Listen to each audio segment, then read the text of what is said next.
y'all, good evening. Sunshine Boatwright here for episode 8 of Ask Sunshine. And I'm here with you tonight to answer a question I've actually gotten quite a bit this week.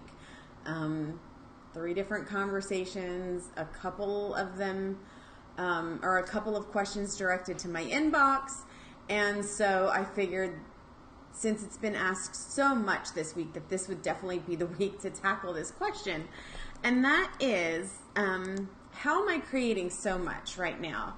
And I'm going to go ahead and go on the page and make sure that I'm live there, because this is originally recorded live on Facebook. And just get to the answer, because, you know, that's what everybody wants to know apparently this week. And the answer is pretty simple and a tiny bit complex. So the tiny bit complex is, it looks like I'm creating a lot all at once to you guys as I put it out, because I've been putting things out as rapidly as I have. What you don't see, and what I want to let people know and really just caution everyone about, is that just because it looks like someone is creating a bunch of things on the, you know, highlight reel of Facebook or Instagram or Pinterest or YouTube or anything like that, does not mean that there hasn't been a lot of, you know, how a duck swims on water, there hasn't been a lot of paddling going on beneath the surface. So I wanted to address the complex part of that first, is it's not always, hey Nora, it's not always like we see on that side of the screen, right? So to get back to the easier part to answer is knowing really when to outsource. So my website went live a couple months ago, and it's not that I'd never had a website before. I've had multiple websites over the years, but I did a pivot last year and another pivot, slight pivot at the beginning of this year.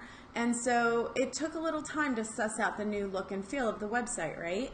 Now, if it were up to me to put the whole thing together, it still wouldn't be done right now. So knowing when to outsource has been very crucial for me to be able to get done the things that I need to be able to get done. It's the same thing with my classes. The classes had already been recorded. The ebook for Weekend Waistline Rescue had already been done. Like, all of those things were already completed. It was just that some video editing needed to be done. And again, if we were still waiting on me to get it done, we might still be waiting. Not that I can't do it, it's just I'm one person and I have this much time, right? In between being a mom and my husband coming home from Korea and having a son on the autism spectrum and all of that jazz, right?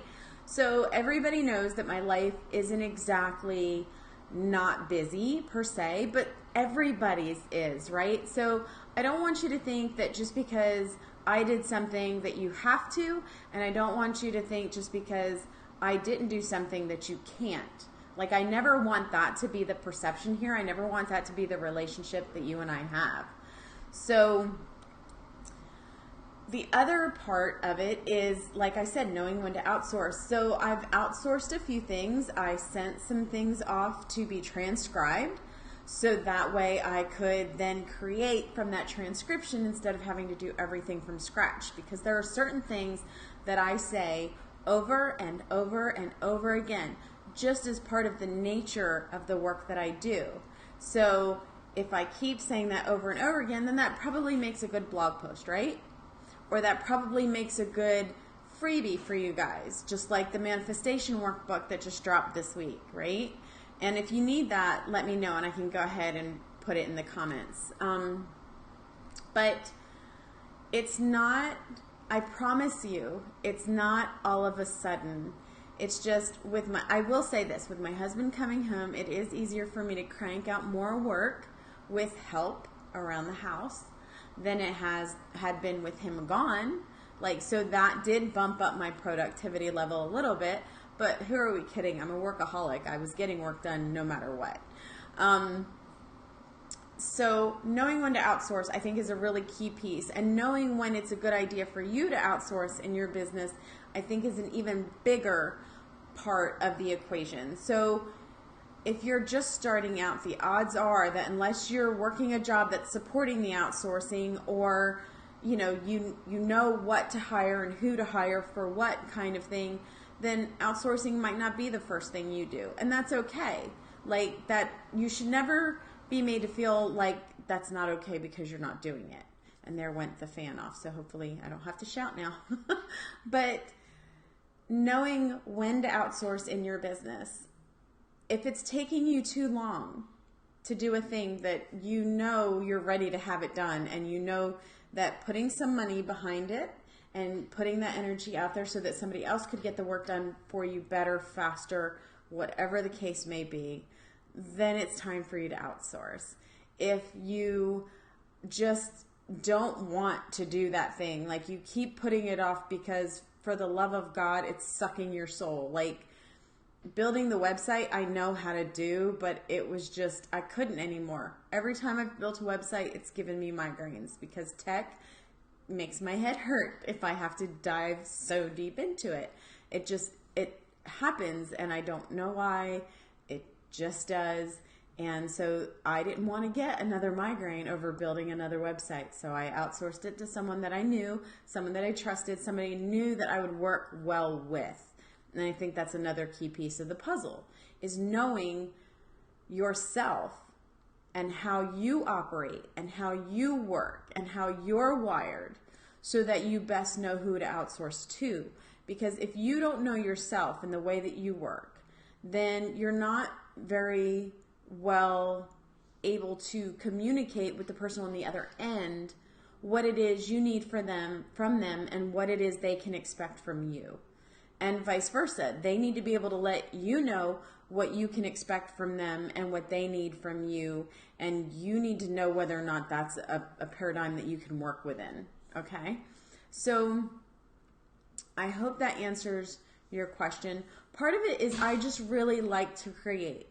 I am, if you've ever done human design, and thank you, Paige, for like helping me like really see where my strengths with it lie and where I needed to work on some things. I don't even know if she'll see this, but if she does, then hi. But it's easy for me to create. That's not the problem, but it was focusing on creating the right things at the right time for my business. What you guys might not realize is that for me personally, I tend to do things flipped. I tend to do things backwards. And that's not always a good thing, and it's not always a bad thing. It's just what is. So I already had these classes created. I already had these things created that something other than me saying it on a Facebook Live or on a Facebook post or what have you needed to be able to point to. And so that was part of getting the things done. Sorry, I had notifications pop up. So that was part of getting the things done, is knowing that it was time so that things could then let you get to know me and my style and my way of talking and speaking and thinking and coaching and creating. And I don't really coach. It's more of an experience to work with me than it is a coaching thing. So, but those things had already happened, so I needed to then create the things that basically gave you a feel for what that experience might be like, give you a feel for what my teaching style might be like, give you a feel for what my knowledge is in manifestation, in relationships, in business, in designing a life by design. So I hope that helps. I know I went off on that a little bit, but I think it's important to know where the source of creation comes from and where the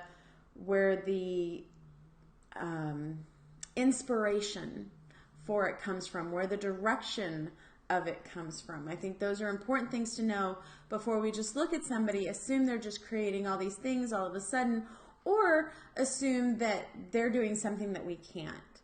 So if you have other questions about how I created or what I used to create or what I outsourced or who I outsourced to, because you know that if I've used them and trust them, and if you know and trust me, then you'll probably like and trust the person that I've worked with, then let me know, because the people that I've worked with know, they know like they know like they know that I have no problem pimping their workout because I was that happy with it.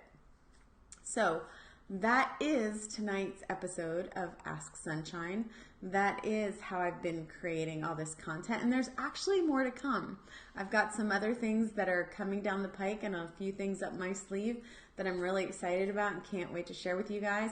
I might do them in a separate live, or I might do them some other way, but I just wanted to go ahead and let you know that you're not crazy. I have been putting out more things. There is a method to the madness, and it's something that you can implement in your business as well. I hope everybody has a great night. If you have questions and want to submit them, go ahead and send them to www.sunshineboatright.com/asksunshine. And as long as it's something that can be answered in 10 to 15 minutes, it'll make it on the show. You can ask about life, you can ask about business, you can ask about relationships, you can ask about spiritual, which for me personally encompasses all three of those things anyway. Okay? I hope you have a great night, and I'll see you guys soon. Much love. Bye.